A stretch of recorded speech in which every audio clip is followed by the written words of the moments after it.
ನಮಸ್ಕಾರ ಬಂಧುಗಳೇ, ಎಲ್ಲರೂ ಚೆನ್ನಾಗಿದ್ದೀರಾ ಅಂತ ಭಾವಿಸ್ತೀನಿ. ಹಾಗೆ ನಾನು ಕೂಡ ಚೆನ್ನಾಗಿದ್ದೀನಿ.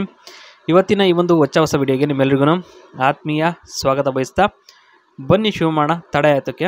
ನೋಡಿ, ವಿಜಯಲಕ್ಷ್ಮಿ ಅಂಥೇಳಿ ಚಿಕ್ಕನಾಕ್ನಹಳ್ಳಿ ಕಡೆಯವರಾಗಿರ್ತಾರೆ. ಹಾಗೆ ವಾಸ ಕೂಡ ಅಲ್ಲೇ ಮಾಡ್ತಾ ಇದ್ದಾರೆ.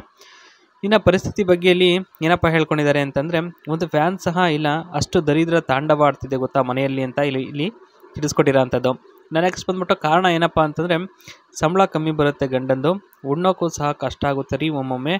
ಆ ಒಂದು ಪರಿಸ್ಥಿತಿಯಲ್ಲಿ ಇವರು ಜೀವನವನ್ನೇ ನಡೆಸ್ತಿರೋ ಅಂಥದ್ದು ನಿಜಕ್ಕೂ ಕೂಡ ಒಂದು ಕಷ್ಟ ಅಂತಲೇ ಹೇಳ್ಬೋದು. ನಿಜಕ್ಕೂ ಕೂಡ ದುಃಖ ತರುವಂಥ ಒಂದು ಪರಿಸ್ಥಿತಿ ಸನ್ನಿವೇಶ ಇವರಿಗೆ ಎದುರಾಗಿದೆ ಅಂತ ಹೇಳ್ಬೋದು. ಇನ್ನು ಬೇಸಿಗೆ ಕಾಲದ ಬಗ್ಗೆ ಒಂದಿಷ್ಟು ಮಾಹಿತಿನ ನಮ್ಮ ಜೊತೆ ಹಂಚ್ಕೊಂಡಿರ್ತಕ್ಕಂಥದ್ದು. ಅದರಲ್ಲಿ ಮೊದಲನೇದಾಗಿ, ಕೈಯಲ್ಲಿ ಏನು ಕಿಸಿಯೋಕ್ಕೆ ಆಗದೇ ಇದ್ದರೂ ಕೂಡ ಬಡಾಯಿ ಮಾತ್ರ ಕೊಚ್ಕೊಳ್ತಾರೆ ನಮ್ಮ ಮನೆಯವರು. ಅವರು ಮನಸ್ಸು ಮಾಡಿದರೆ ಎಲ್ಲ ಕೊಡಿಸ್ತಾರೆ ಆಯಿತಾ, ಆದರೆ ಅವರಿಗೆ ಸೋಮಾರಿತನ ಗೊಬ್ಬೆ ಉರಿಸ್ಬಿಟ್ಟಿದೆ. ಆ ಒಂದು ಕಾರಣಕ್ಕೋಸ್ಕರ ಅವರು ಏನು ಕೆಲಸವನ್ನು ಮಾಡಲ್ಲ, ಸುಮ್ಮನೆ ಇರ್ತಾರೆ ಅಂತಲ್ಲಿ ಹೇಳಿದ್ದಾರೆ. ಇನ್ನು ಫ್ಯಾನ್ ಇಲ್ಲದೇ ಇರುವ ಕಾರಣ ತೂತ ಬಿಸಿ ಆಗ್ತಾ ಇದೆ ಇವ್ರದ್ದು ಅಂತಲ್ಲಿ ಹೇಳ್ಕೊಂಡಿದ್ದಾರೆ.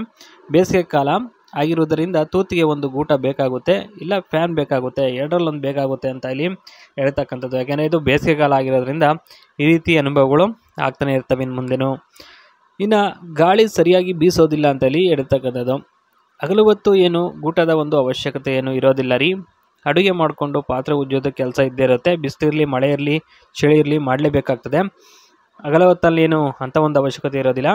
ಆದರೆ ಹಾಗೆ ಅಷ್ಟೊಂದು ಬಿಸಿ ಆಗಲ್ಲ, ತಣ್ಣಗೆ ಬೀಸುತ್ತೆ ಗಾಳಿ, ಸ್ವಲ್ಪ ಸ್ವಲ್ಪ ಬೀಸುತ್ತೆ, ಸ್ವಲ್ಪ ಹೊತ್ತು ಮಲಗ್ಬೋದು, ಆ ರೀತಿ ಇರುತ್ತೆ. ಆದರೆ ರಾತ್ರಿ ಆದಾಗ ಬಿಲ್ಡಿಂಗ್ ಬಿಸಿಯಾಗಿರುತ್ತಲ್ಲ, ಎದ್ದು ರಸಗುಲ್ಲ ಚೀಪಿಸ್ಕೊಳ್ಬೇಕು ಅಂತ ಅನಿಸುತ್ತೆ. ಅಂಥ ಒಂದು ಪರಿಸ್ಥಿತಿ ಸ್ನೇಹಿತರೆ ನಿರ್ಮಾಣ ಆಗಿರ್ತಕ್ಕಂಥದ್ದು ಇವರು ಒಂದು ಮನೆಯಲ್ಲಿ ಇಲ್ಲಿ ಹೇಳ್ಕೊಂಡಿದ್ದಾರೆ. ಓಕೆನಾ.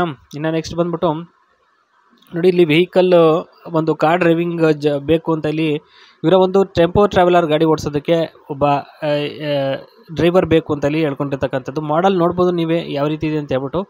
ಓಲ್ಡ್ ಮಾಡಲ್ ಆಯಿತಾ, white colour tempo traveller 9 to 12 seater ಕೆಪಾಸಿಟಿಯನ್ನು ಹೊಂದಿರತಕ್ಕಂಥದ್ದು, ಮತ್ತು ನೀಟಾಗಿ ಮೇಂಟೈನ್ ಮಾಡ್ಕೊಂಡಿರ್ತಕ್ಕಂಥದ್ದು. ಓಕೆನಾ.